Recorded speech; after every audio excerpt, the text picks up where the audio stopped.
안녕하세요, 단순입니다. 최근에 많은 분들이 제 채널에 다녀가셨고 제가 있는 곳을 보면서 이런 땅은 어떻게 구입했는지 부러워하는 분들이 많았습니다. 사실 이런 주제로 영상을 찍고 싶진 않았는데 많은 분들이 이런 곳에 살고 싶다는 댓글을 많이 남겨주셨더라고요. 일단 이 땅은 분명히 말씀드리지만 집을 짓고 살기에는 좋은 땅은 아닙니다.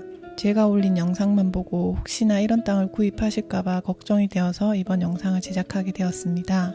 이곳은 25년 전에 부모님이 구입한 땅입니다. 처음에 이곳에 집을 지으려고 했는데 집을 짓는 데는 좋은 땅이 아니라는 사실을 알고 땅을 좀 알아봤었습니다. 그런데 여기가 기촌 인구가 많아지면서 땅값이 엄청나게 올랐더라고요.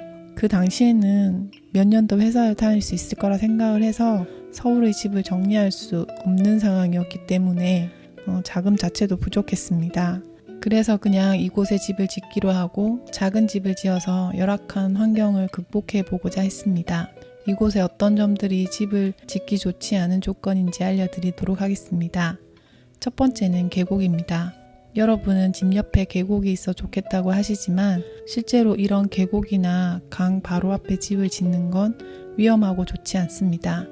특히 여름철 태풍이나 집중호우 때 물이 불어나면 위험하기도 하고 장마철엔 습한 것도 문제가 됩니다. 이곳은 아랫마을이 다 떠내려간 루사 때도 아무 이상이 없었던 땅이긴 하지만 그래도 실제로 태풍이나 비가 많이 오면 불안할 수밖에 없습니다. 거기다 강과 달리 계곡의 경우 물소리도 상당히 큰 편입니다.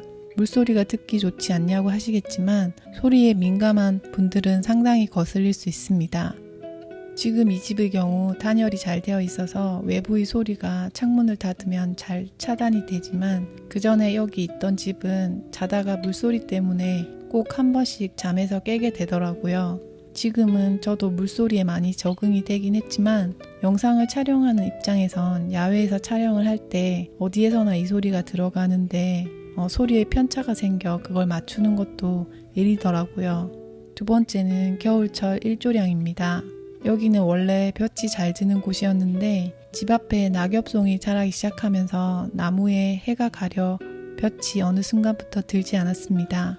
겨울철에 거의 낮 1시가 넘어서야 마당에 볕이 드는데요. 예전에 영상에서도 언급한 부분이지만 햇빛이 잘 드는 땅이어야만 겨울철 난방비나 이런 부분에서 많은 절약을 할 수 있습니다. 도시에 살면 이런 부분에 크게 신경을 안 쓰다 보니까 실수하기 쉬운 부분입니다. 그렇기 때문에 꼭 확인이 필요한 부분이고 남향으로 집을 지을 수 있는 땅을 고르는 게 최고입니다. 이것도 확인을 위해선 겨울에 방문을 해야 하고 아침 일찍 가보는 게 좋습니다. 해가 뜨자마자 볕이 드는 곳인지 꼭 확인을 해보셔야 합니다. 겨울 난방비 때문에 고생한다는 얘기가 바로 이런 걸 확인을 잘 하지 않고 집을 짓기 때문입니다. 사실 이것 때문에 저는 여기 집을 더 작게 지었습니다. 집이 작으면 이런 환경에서도 크게 난방비에 대한 부담이 적어지더라고요. 세 번째는 여기는 돌산입니다. 이곳을 잘 보면 주위가 온통 바위입니다. 이것 때문에 처음에 부모님도 엄청 고생을 하셨습니다. 돌이 너무 많아서 장비를 서너 번 불렀고 그 후에도 두 분이서 손으로 파낸 돌만 해도 몇 톤은 되실 거라고 하시더라고요. 저도 여기서 한 1년 살아보니까 그 말을 이해할 수가 있을 것 같습니다. 흙을 조금만 파도 돌이 나오니까요. 아무리 장비를 불러도 사람 손이 가야 하는 부분이 생기기 때문에 최소화할 수 있는 곳을 선택하는 게 좋습니다. 텃밭이나 농사를 안 지을 분들이라면 이런 돌산도 괜찮습니다. 왜냐하면 여기가 돌산이라서 멧돼지나 고라니가 오지는 않거든요. 야생동물의 출현은 농작물에 피해를 주고 위험하기도 하고 고라니 소리를 밤에 들으면 굉장히 무서울 수도 있습니다. 궁금하신 분들은 고라니 울음소리를 검색해서 한번 들어보세요.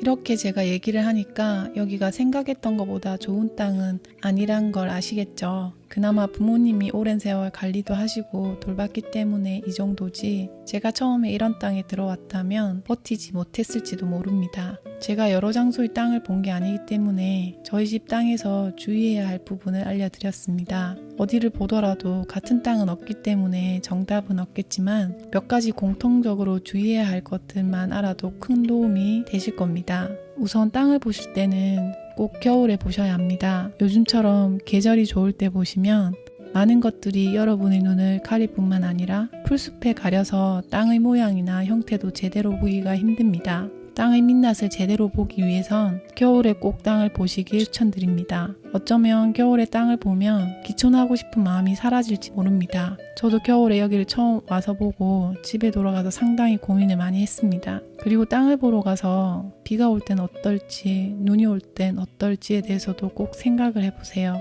가능하다면 몇 번을 가보는 게 좋고 거기서 아침부터 저녁까지 지내보는 것도 좋다고 합니다.